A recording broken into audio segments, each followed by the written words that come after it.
bukan hanya semata usaha kita, bukan semata kesungguhan kita, tetapi anugerah dari Allah Subhanahu wa ta'ala dan pemberian darinya. Oleh karenanya, dalam hadis riwayat Al-Bukhari dan Muslim dari Muawiyah bin Abi Sufyan radhiyallahu taala anhu, Rasulullah sallallahu alaihi wasallam bersabda, "Man yuridillahu bihi khairan yufaqihu fiddin." Siapa yang Allah kehendaki kebaikan padanya, Allah akan jadikan ia faham terhadap urusan ini. Ada yang hadir tapi tidak paham. Ada yang membaca, dia tidak bisa mendapat manfaat darinya. Bahkan ada yang sudah tahu, tapi dia tidak bisa mengambil kebaikan dari ilmu yang telah diketahuinya. Maka kita minta kepada Allah ilman nafi'an, dan kita berlindung kepada Allah min ilmin la yanfa. Ya. Ada yang sudah hafal doanya. Allahumma inni a'udzubika min ilmin la yanfa, wa min nafsin la tashba, wa min qalbin la yakhsha, wa min da'watin la yustajabu laha. Ya Allah, sesungguhnya aku berlindung kepadamu dari ilmu yang tidak bermanfaat, nafsu yang tidak pernah puas, ya, hati yang tidak khusyuk, yang tidak tunduk, yang tidak ada rasa takut kepada Allah Subhanahu wa ta'ala, dan dari doa yang tidak terijabah. Ya. Maka kalau kita diselamatkan dari keburukan-keburukan ini, sehingga kita mendapatkan ilmu yang manfaat, kita memiliki nafsu yang merasa cukup dengan apa yang kita dapatkan dari kenikmatan-kenikmatan dunia, yang memiliki qanaah, dan kita memiliki hati yang ada rasa takut kepada Allah dan mengagungkannya. Lalu kita diberikan taufik oleh Allah menempuh jalan-jalan kesalehan, sehingga doa yang kita panjatkan dijabah oleh Allah Subhanahu wa ta'ala. Maka siapa yang diberikan ini, dia akan mendapatkan hati yang bersih. Karena doa ini diawali dengan Allahumma ati nafsi taqwaha. Ya Allah, berikan kepada jiwaku ini ketakwaannya. Wa zakkiha anta khairu man zakkaha. Sucikan hati kami, Engkau adalah sebaik-baik orang yang menyucikannya. Ya.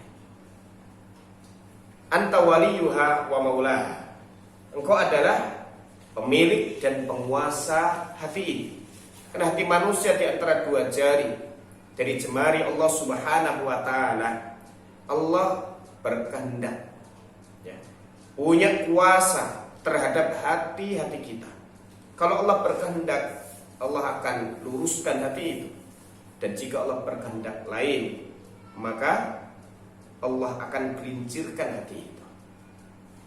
Maka hendaknya setiap kita yang paham, bermakrifah terhadap Allah Subhanahu wa ta'ala, menyadari betul akan kuasa Allah Subhanahu wa ta'ala ini, sehingga hadir rasa takut dalam kalbu kita. Kalau Allah murka, kalau Allah marah, lalu kemudian Allah menggelincirkan hati kita. Dan siapa yang Allah sesatkan, tidak ada yang bisa memberi petunjuk kepadanya. Maka doa yang hendaknya senantiasa kita panjatkan ketika kita memahami hakikat ini, ternyata ada rasa takut kepada Allah Ta'ala. Kita berusaha untuk senantiasa mengagungkan Allah Subhanahu wa ta'ala. Kita berdoa, Rabbana la tuzigh qulubana ba'da idh hadaitana wa hab lana min ladunka rahmah innaka antal wahhab. Surat apa itu? Al-Imran. Ayat berapa dah? 10 terakhir. Bukan 10 terakhir, 10 awal. Ayat yang ke-8 di halaman pertama dari surah Al-Imran pada Mushaf Madinah. Dan ini hendaknya kita hafalkan semua. Kita hafalkan, ya. Kita menghafalkan ini karena ini penting sekali. Ya. Karena kondisi kita innamal a'mal bil khawatim. Itu riwayat Al-Bukhari. Sesungguhnya amal-amal kita bernilai atau tidak itu nanti ditentukan pada penutup di hayat kita.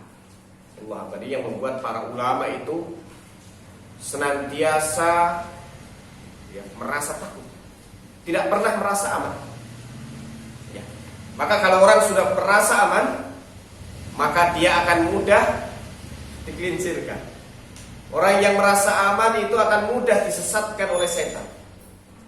Maka fala ya'manu makrallah ilal qaumul khasirun, tidak akan merasa aman dari makar Allah, rencana tersembunyi Allah yang kita tidak tahu, kecuali orang yang rugi. Maka orang yang merugi itu merasa dirinya telah aman, merasa dirinya telah aman, seolah dijamin sampai akhir hayatnya teguh di atas kebenaran.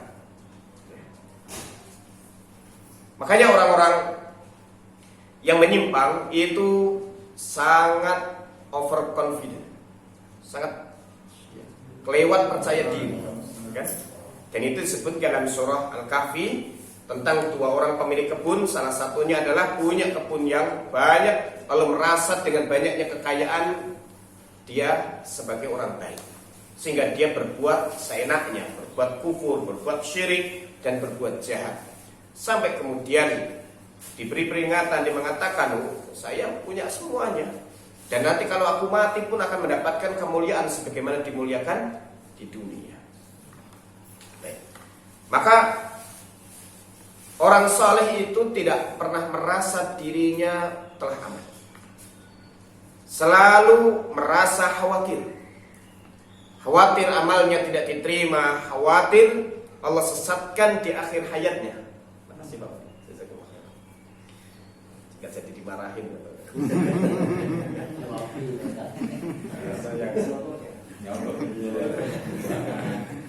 Idenya bagus nih.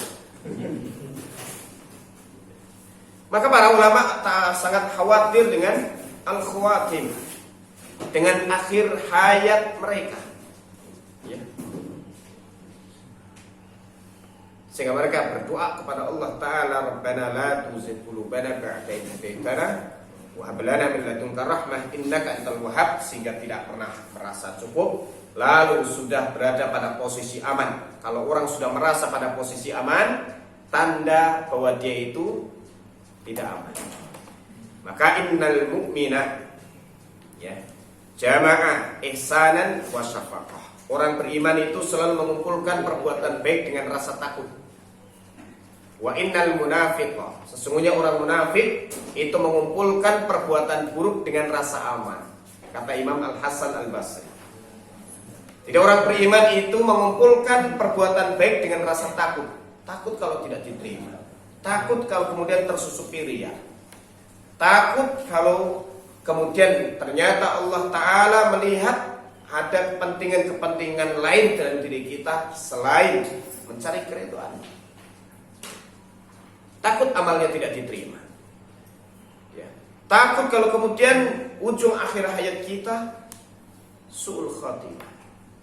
Maka disitulah kemudian dia senantiasa mengontrol diri dan mawas diri supaya tidak kelewat bangga.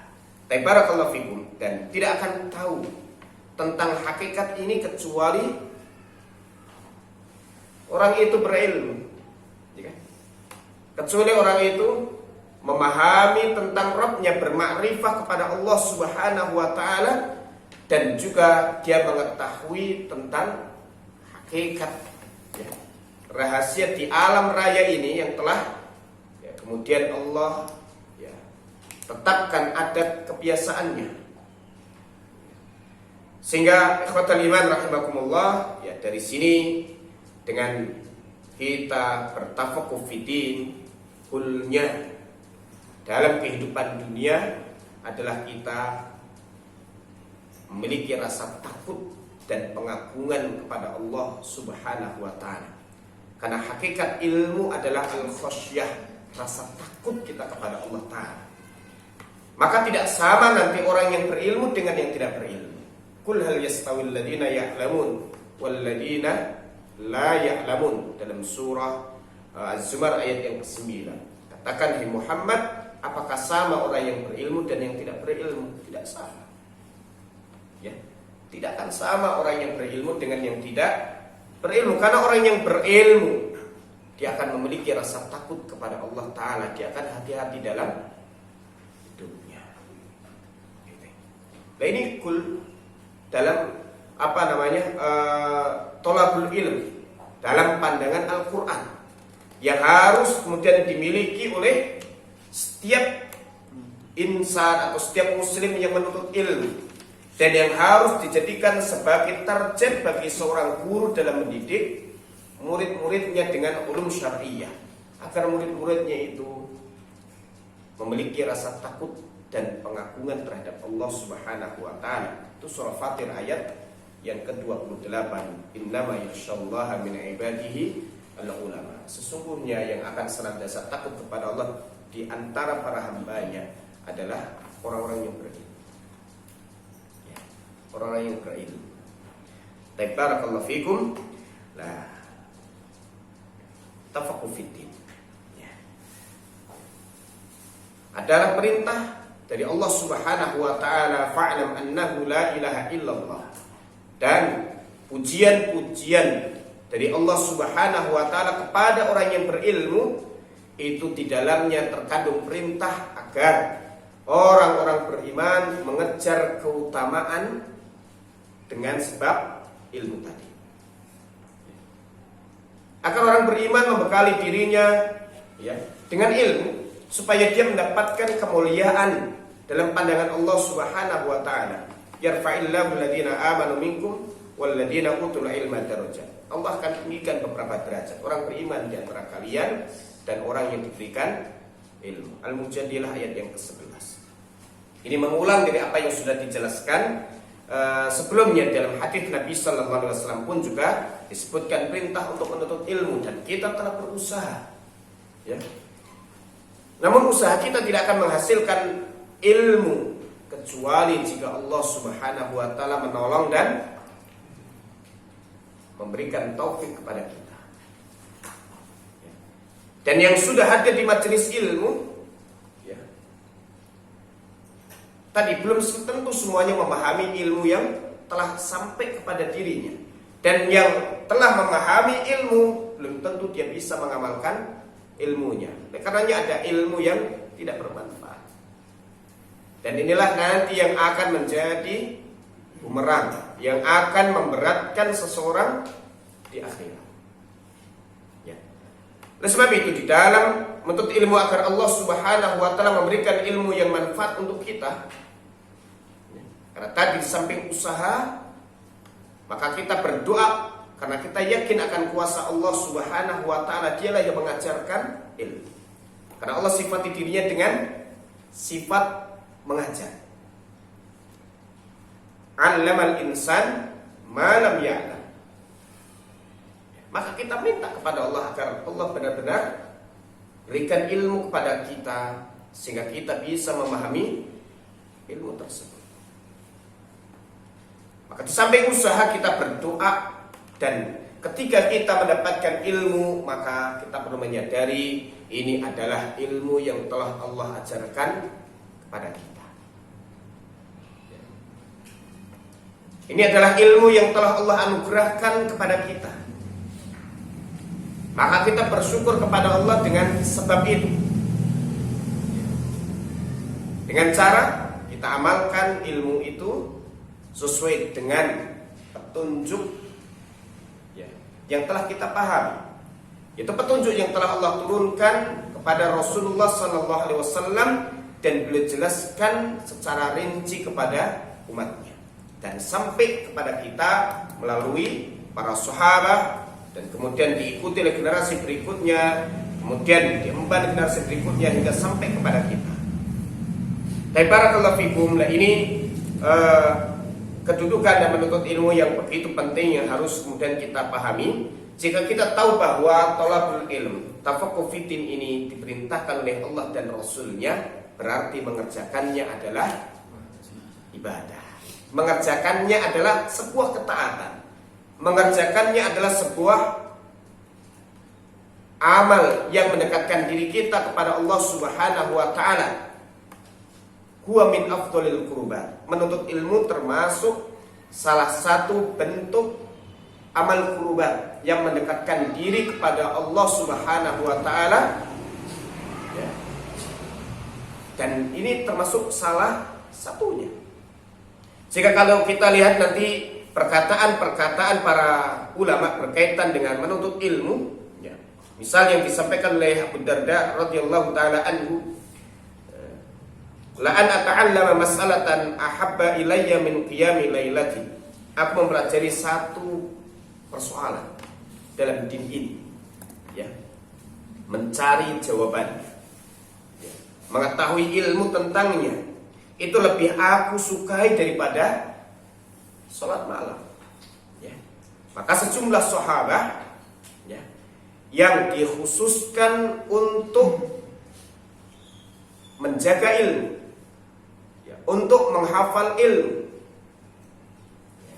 yang mereka tinggal di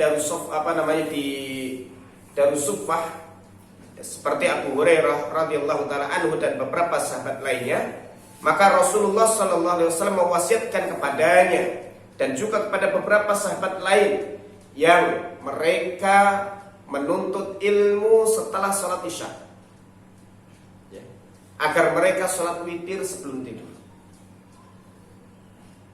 Karena mereka tidak langsung tidur setelah isya, walaupun sunnahnya adalah tidur setelah isya dan tidak mengobrol, tidak begadang setelah sholat isya, ya. Tapi bagi beberapa orang yang sibuk dengan ilmu dan punya kepentingan-kepentingan yang dibolehkan oleh syariat, maka dia boleh untuk tidak langsung tidur. Maka bukan berarti haramnya adalah haram mutlak, ya, itu adalah anjuran dan dorongan supaya bisa menghidupkan malamnya dengan ibadah sholat. Tapi beberapa orang tadi yang kemudian menghabiskan waktunya untuk bertafaqquh fiddin, Rasulullah SAW wasiatkan kepadanya untuk sholat witir sebelum tidur. Karena boleh jadi dia akan bangun ketika subuh. Dan Rasulullah SAW tidak celah orang-orang seperti ini, bahkan yang memberikan solusi bagaimana supaya tetap mendapatkan pahala qiyamul lail, yakni dengan sholat witir sebelum tidur. Ini menunjukkan, ya, kedudukan yang mulia orang-orang yang menuntut ilmu, ya, dan aktivitas, ya, yang sangat-sangat istimewa dalam pandangan Islam, yakni aktivitas bertafaqquh fiddin. Imam Al-Hasan Al-Basri rahimahullahu ta'ala mengatakan, la an ata'allama baban minal ilmi fa'u'allimuhu muslimah. Aku belajar satu bab dari ilmu lalu aku ajarkan kepada seorang muslim, ahabbu ilayya min an takuna li ad-dunya kulluha fi sabilillah. Itu lebih aku sukai daripada aku memiliki dunia, yaitu kekayaan dunia yang seluruhnya aku infakkan di jalan Allah. Ya, ini investasi ilmu itu sangat berharga.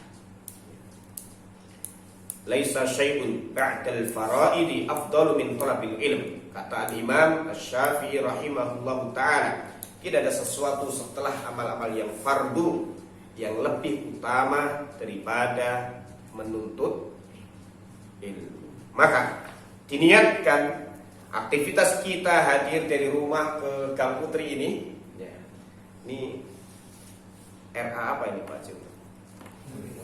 Al-Ikhlas, ya. Untuk kita luruskan niat dengan benar-benar mengikhlaskan, ya, keluarnya kita dari rumah ke tempat ini, ya, untuk bertafaqquh fiddin karena mengharapkan ridha Allah Subhanahu wa ta'ala, mendapatkan kebaikan, pahala, ganjaran darinya. supaya kita bisa lebih dekat kepada Allah Subhanahu wa taala, kita tahu apa yang telah Dia perintahkan kepada kita untuk kita jalankan, dan supaya kita lebih tahu lagi larangan-larangan agar kita meninggalkannya.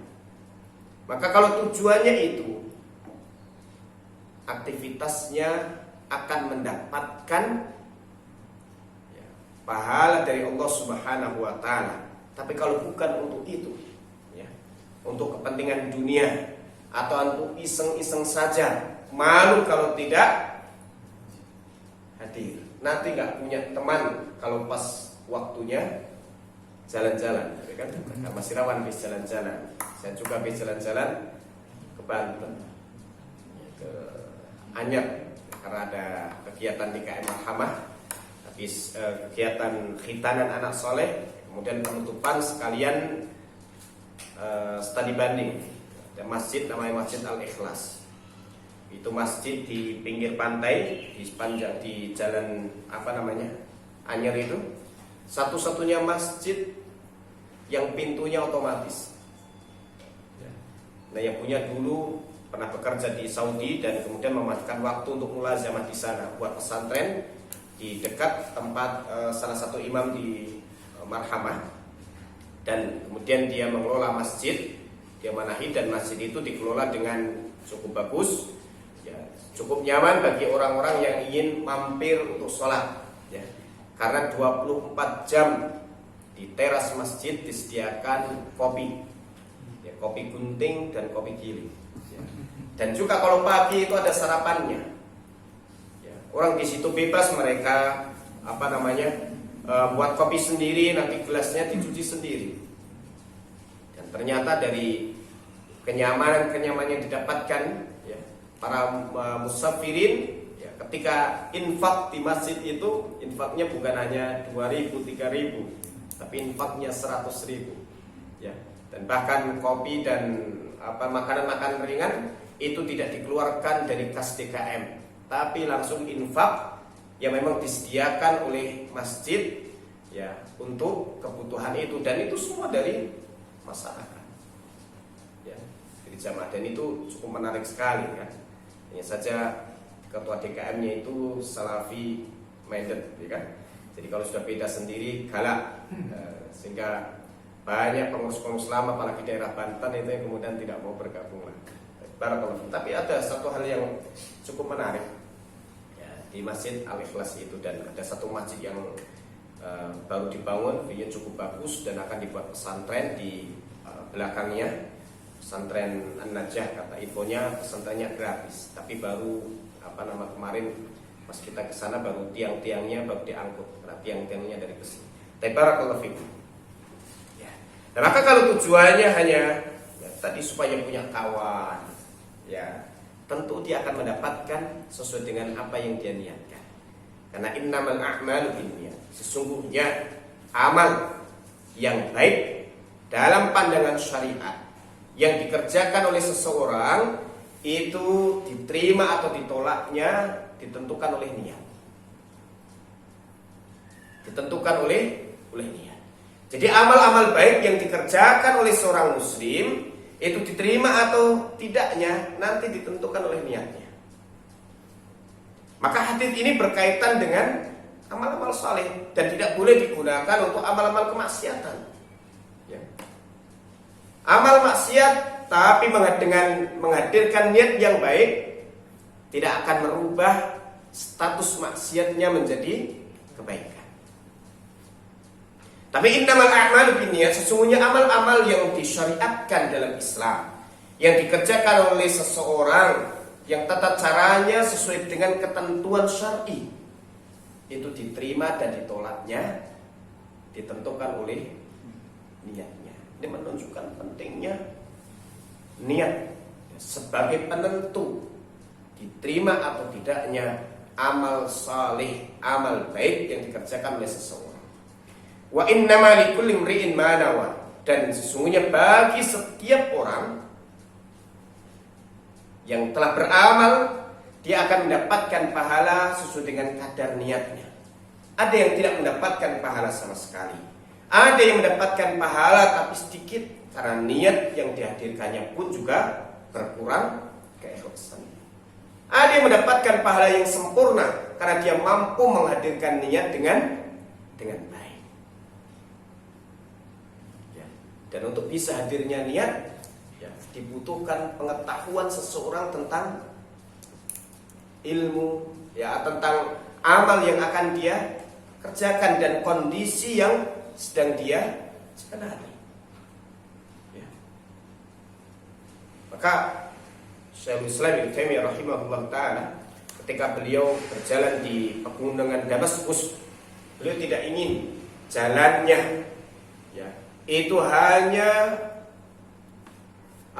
hanya sekedar jalan, tapi beliau ingin mendapatkan pahala besar melalui jalan yang dijalaninya, ya, yaitu dengan dia menghadirkan niat ini sebagai i'dad, seolah-olah dia itu sedang mengejar musuh, sehingga ingin dari setiap langkahnya itu terhitung pahala jihad fisabilillah. Masya Allah. Nah ini karena orang berilmu, sehingga dia akan bisa memanfaatkan kesempatan-kesempatan yang didapatkannya untuk mendapatkan pahala, ya. Sampai seorang sahabat dia mengatakan, aku berharap kepada Allah pahala dalam tidurku sebagaimana aku mendapatkan pahala saat bangun, yaitu dihadirkan niat saat tidur dengan dia ingin bangun di sepertiga malam terakhir.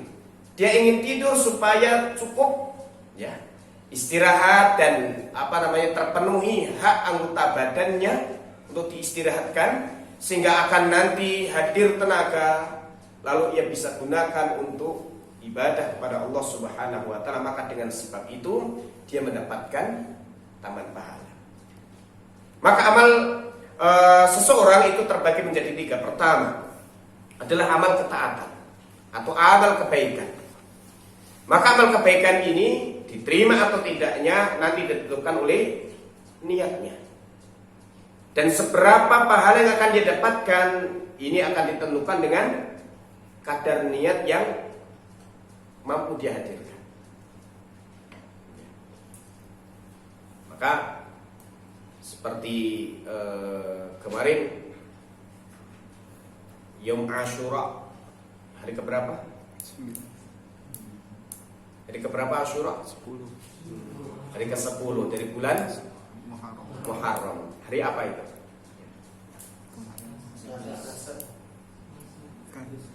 Selasa atau Kamis? Kamis. Ya, kan? Kamis. Ya, dia biasa puasa hari Kamis. Maka dihadirkan niat Ashura. Tapi juga sekaligus ini kebiasaan saya puasa hari Kamis. Minta pahala kepada Allah dengan sebab itu. Lalu kemudian dia sudah awali di tanggal 9-nya, maka dia sekaligus ia jadikan 2 hari puasa ini sebagai bagian daripada puasa 3 hari setiap bulan. Maka dia tambahkan lagi di tanggal 11-nya, atau dia tambahkan lagi nanti tanggal 13-nya, supaya ini digenapkan menjadi puasa 3 hari setiap bulan. Maka dia akan mendapatkan pahala yang berlipat-lipat dengan sebab ini, ya. Seseorang yang kemudian hadir dari rumahnya, ya, dengar adzan subuh, dia sudah berwudu di rumahnya, berjalan kaki ke masjid untuk sholat subuh berjamaah. Ketika dia masuk masjid, maka dia sholat 2 rakaat qobliyah subuh, 2 rakaat fajar. Sekaligus dia niatkan, saya baru masuk masjid, maka berharap kepada Allah berikan pahala tahiyatul masjid, penghormatan terhadap masjid. Dia tadi di rumah habis wudu dan belum sholat syukur wudu, maka dia gabungkan dengan 2 rakaat itu. Yang utama adalah 2 rakaat fajar, ditambah lagi dengan tahiyatul masjid, tambah lagi dengan syukur wudu. Berapa paling ia dapatkan? Ya. Wa innama likulli imri'in ma nawa. Dan sesungguhnya bagi setiap orang yang beramal dan juga mampu menghadirkan niat ikhlas tadi, jatah pahala baginya sekadar dengan niat. Ya. Ini amal baik. Yang kedua adalah amal yang mubah. Ya. Amal yang mubah, ya, apabila ia hadirkan niat yang baik, maka akan tercatat pahala untuknya. Tapi kalau dia hadirkan niat yang buruk, juga akan tercatat dosa atasnya. Dan yang ketiga adalah amal maksiat. Dan amal maksiat ini tidak bisa dirubah dengan niat yang baik. Maka innamal a'malu binniyat itu berlaku pada amal-amal yang disyariatkan dan amal-amal yang dimubahkan. Maka akan bisa berubah menjadi pahala apabila disertai dengan niat yang baik. Niat baik dari sisi akidah dan keyakinan adalah ikhlas untuk mengharapkan keridhaan Allah Subhanahu wa taala dan balasan baik darinya. Adapun yang berkaitan dengan fikih, maka ya, dia ingin bedakan amal yang dia kerjakan ini dari amal-amal selainnya.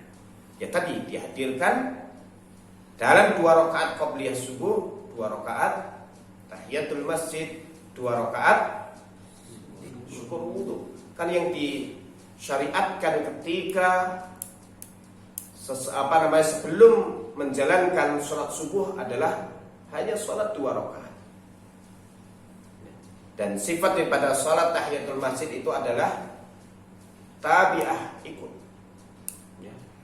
Jadi yang paling tepat adalah seseorang sholat 2 rakaat fajar, kemudian dimasukkan ke dalamnya niatan tahiyatul masjid dan niatan syukur wudu. Bukan orang itu masuk masjid 2 rakaat tahiyatul masjid, 2 rakaat syukur wudu, kemudian 2 rakaat qabliyah fajar. Bukan begitu. Karena sifat tahiyatul masjid adalah salat tabi'ah. Barakallahu fikum. Ini perkataannya. Dan yang pertama yang harus dihadirkan oleh para penuntut ilmu adalah al-ikhlas. Niat ikhlas ya untuk Allah Subhanahu wa taala. Awwalu ma yanbaghi li talibil ilm ayatasallaha bihi wa yaj'alahu nusba ainaihi wal ikhlasu lillahi subhanahu wa ta'ala fil qawli wal amal. Kata Syekh Dr. Anis Ahmad Karzun hafizahullah ta'ala, hal pertama kali yang harus dilakukan oleh seorang penuntut